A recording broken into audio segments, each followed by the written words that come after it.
Okay, so let's take a look at a function. Now what I've done is I've already input the function in here, so you can see this is just a basic factored form of a cubic. So if you were to multiply all three of these binomials together, you would get x cubed, blah, blah, blah, blah, blah, but that's not really what we're here to focus on.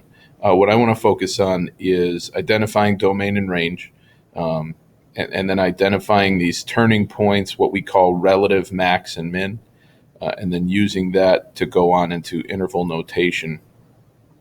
So you can see just from the basic layout of the graph in this viewing window, from negative 10 to 10 on the x-axis, from negative 6 2/3 to positive 6 2/3 on the y.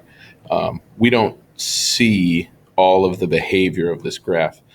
You could see that there's what looks to be a vertical line here. It's not vertical, but we're so zoomed in we can't see everything. I'm a fan, rather than doing zoom fit, of just zooming out. So if you go over here to the menu button, window zoom, there's, any of these. Zoom fit is popular. You can change your window settings here. Okay, your X min, your X max, Y min, Y max, changing your scale. If you change your scale, or excuse me, if you change your min and max, you probably want to change your scale. We're not going to do any of that right now. We'll see if we can get to something accurate just by zooming out. The center of the graph, as you can see, when I do this zoom out, you can see maybe a little bit more clearly that it's coming up, going back down, and then rising again as we move to the right. But all the behavior that we see horizontally is in here. So the zooming out the way that we did, it compressed the graph pretty tightly here horizontally. So going back and looking at at this behavior, maybe we want to change our window a little bit, because like I said, the intercepts that we see in here are between negative 10 and 10. So zooming out only gets us higher or lower. So let's go back in here and let's see what we can do with the window settings. We don't need to go from negative 162 to positive 157, because all of the actions, so to speak, horizontally that matters to us, and that is those intercepts.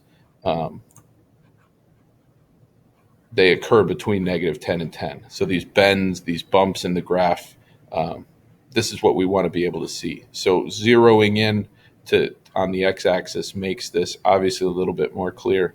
And what you'll see is a graph that if you looked left to right, and you could tell from where it was before, even though it was horizontally compressed, it looked infinite as you move from left to right. So we can say at this point that the domain is infinite, from negative infinity to positive infinity. The range, similarly, this graph is going to keep going down towards negative infinity on the y-axis and up towards positive infinity in the x-axis. So my domain is infinite and my range is infinite, all real numbers for both of those. What I want to focus here on is these points, these turning points in the graph. We have one here, we have one down here. We call these the relative extremes or extrema of the graph. Here we would have what's called a relative maximum point, because it's not the highest point in the graph. The highest point in the graph, technically speaking, if it goes towards infinity, it doesn't have a highest point. But we have a measurable maximum at this point. And to find that exact value, again, we can go back here to menu. This analyze graph submenu has a lot of useful tools within it. You can find the zero, or the zero is another fancy word for x-intercept. I'm sure some of you know that. If not, we're going to go through that in a little while. You have minimum value, maximum value. If you have two graphs, you can find the intersection. This is a lot of calculus stuff down here. Conics we'll get into, but we're not going to do anything with this on the calculator. But bounded area, integrals, derivatives, this is all calculus based. We're going to find this maximum point. You get this dotted line. You want to be on the, notice down here in the bottom left hand corner it says lower bound.